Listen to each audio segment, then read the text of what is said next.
Hello my friends, I'm Lucas and you're watching coldemonspl How to Paint series. Today we will paint some wheels in dry finish. They come from SWS in 35 scale. As in the case of trucks, here I will show you a completely basic paint that can be done without much effort, with basic paints and effects that everyone has in their own workshop. If you are a beginner, this video is for you. For experienced modelers, this is nothing new, but maybe someone will find interesting tricks to use on the model. Before we start, click the subscription button and become my subscriber to be in an excellent company. Thank you! We start by painting the wheels with the base color. In my case it was sand, which I applied earlier and left it to dry. It all depends on the vehicle you are building. The best color for this is color of the rubber, which is very dark grey but not black. In fact, the tires aren't completely black, so we will use grey. We mix well, dilute with water or thinner and start painting. The most important thing is a good brush and well supported hand, because we will work with the edge of the colors and it's worth doing it as accurately as possible. One layer should be enough. Pay attention to the feeling of the tire tread so as not to leave any unpainted spots. In the case of steel wheels, where we have a smaller rubber rim, we do exactly the same. The only difference is that we have less to paint.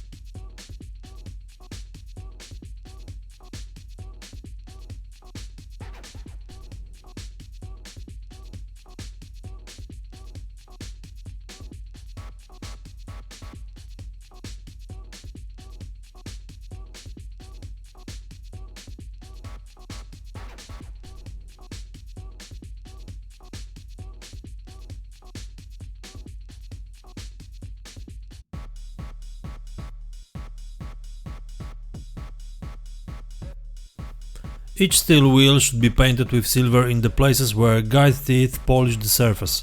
I used acrylic paints because they dry quickly and are odorless. In addition to the edges polished by the trucks, I also colored the screws. Most of them will be covered with weathering anyway, so I'm not worried that it might look unnatural at first. From my observations of real vehicles, it appears that many such small elements are just unpainted because they are often replaced and no one worries about whether they are colored or just silver.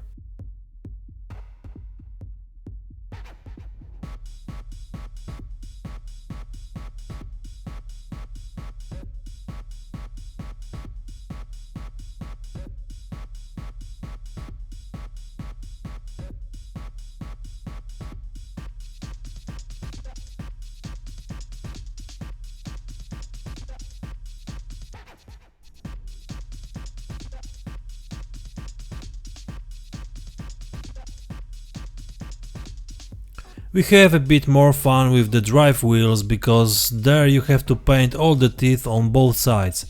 It's the best to test the truck and check how much of their surface should be covered with paint.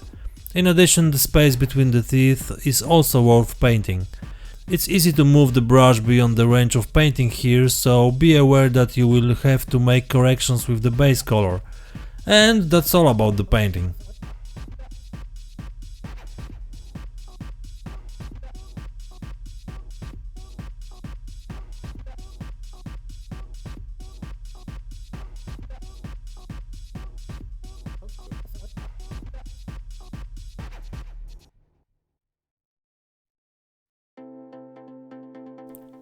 Time for weathering.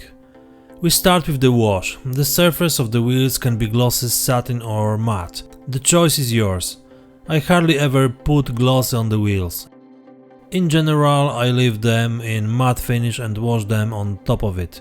Of course, you shouldn't overdo it. As you can see, the product perfectly highlights all the details.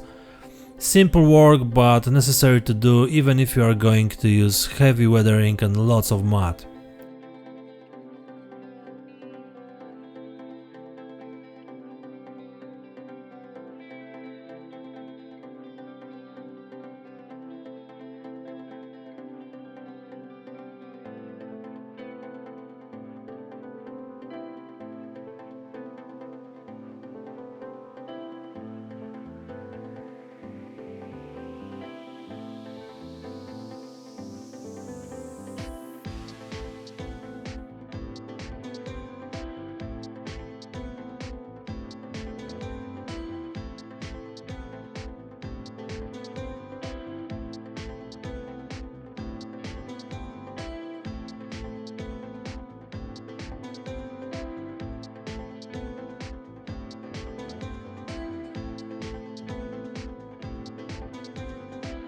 I could say that painting the scratches isn't necessary on the wheels, but that wouldn't be entirely true.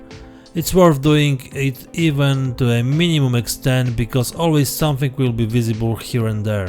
For this purpose I use dark brown acrylic paint, which I apply with a brush, sponge, and at a later stage also I use speckling method.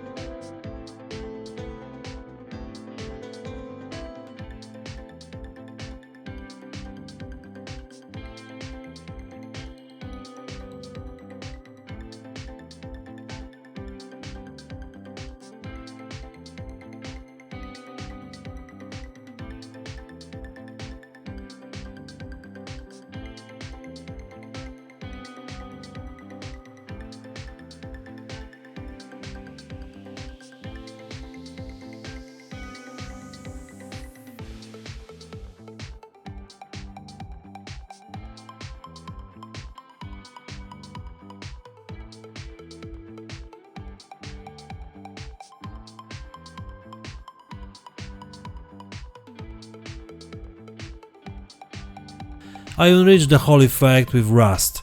I use oil paints for this purpose, 2 shades to be exact. I apply them in small amounts on previously painted scratches and wait a few minutes. During this time the paint bites into the surface a bit. Then with a damp brush I blended the paint so that it spreads nicely on the surface. A kind of mist is produced.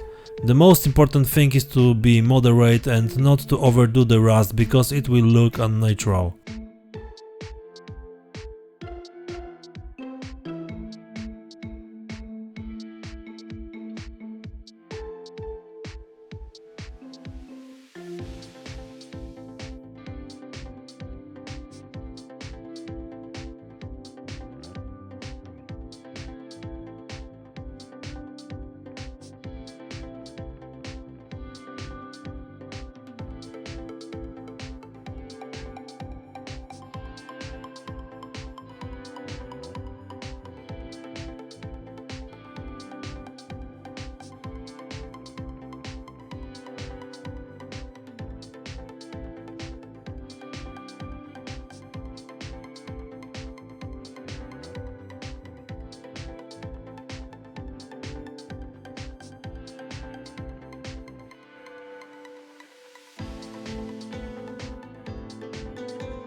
Okay, we are about halfway through the whole process. Now we will apply some dust, but contrary to appearances, it won't be pigments yet.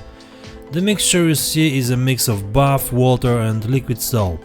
It's ideal for creating the effect of dust accumulated in the nooks and crannies and for toning down the surface.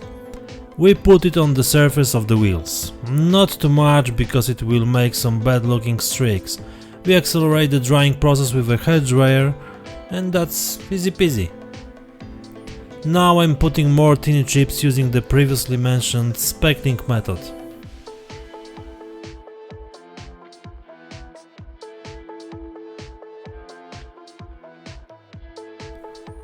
This is the bottom of the hull, which I have prepared earlier, and now I have to fit the wheels to it.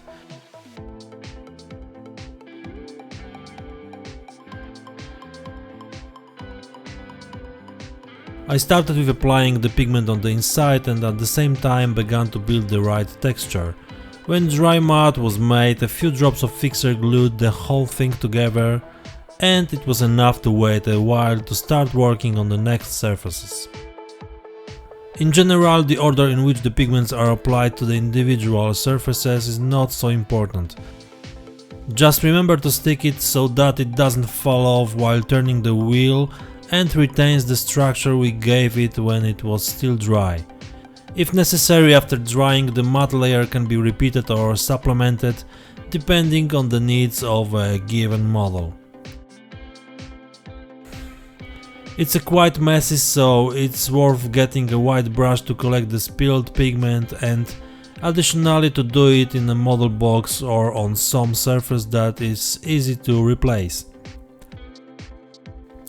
I always try to use a pigment that will come off exactly as you can see here.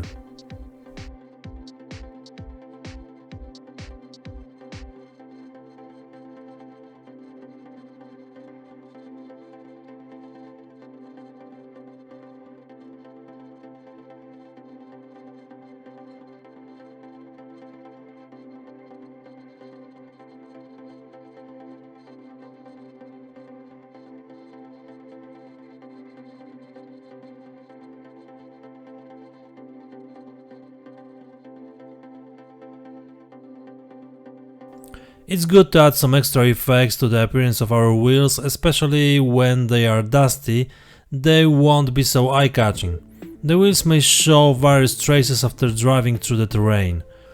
On this one I decided to scratch the surface a bit to make the effect of some stick or withered branch that could get between the wheels.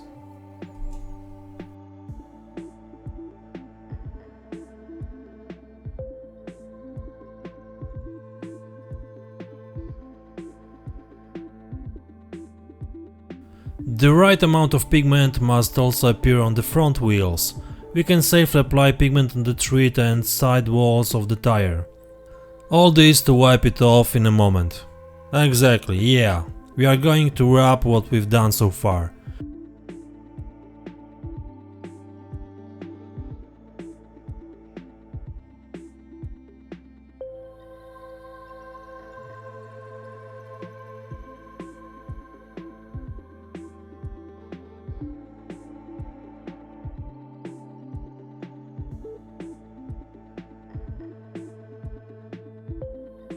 With rubber gloves on your hands, you can easily achieve the effect you can see here. The pigment will remain in the recesses and the surfaces wrapped with your fingers will be nicely displayed. This is all the secret knowledge on this matter. After putting it on the model, the whole set looks perfect and color-coded with the chassis. Well, but something is still missing. Tracks of course, but also complete unification in places such as wheel axles on the inside. It's known that not many people will look there, but let's do everything to the end.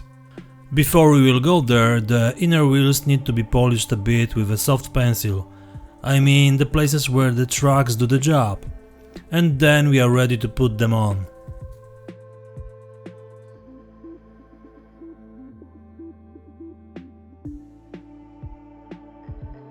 And finally, before putting on the trucks, such a great effect that I noticed in the photo from the war, but I also saw such a situation on the modern vehicles.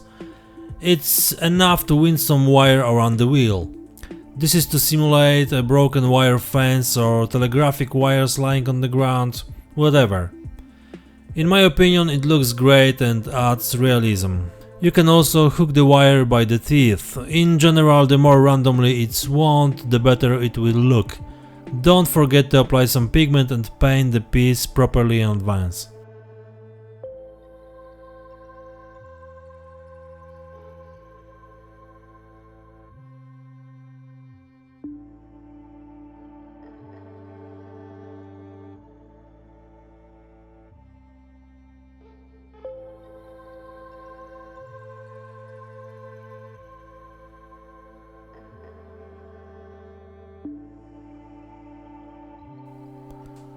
From time to time, some brute force is needed to make the things look perfect. Now we can make the unification I've just talked about.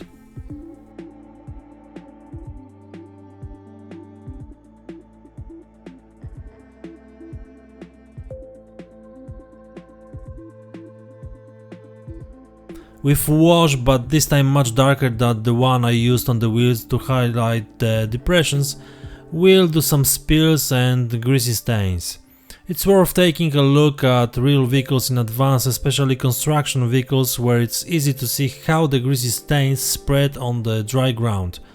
This is a really good example to follow.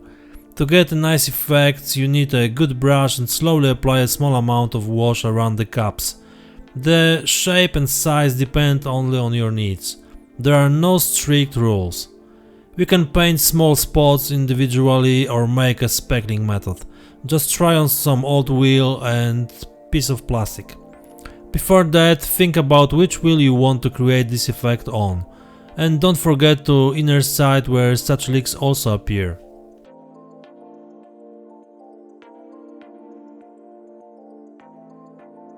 And this is how we got to the end of this tutorial. I hope it will be useful for someone to finish the model. Let me know what do you think about this video. I am waiting for your suggestions and opinions. If there is any subject you would like to see on this channel, please let me know.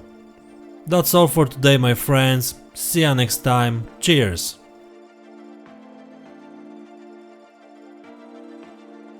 And don't forget to subscribe to the channel.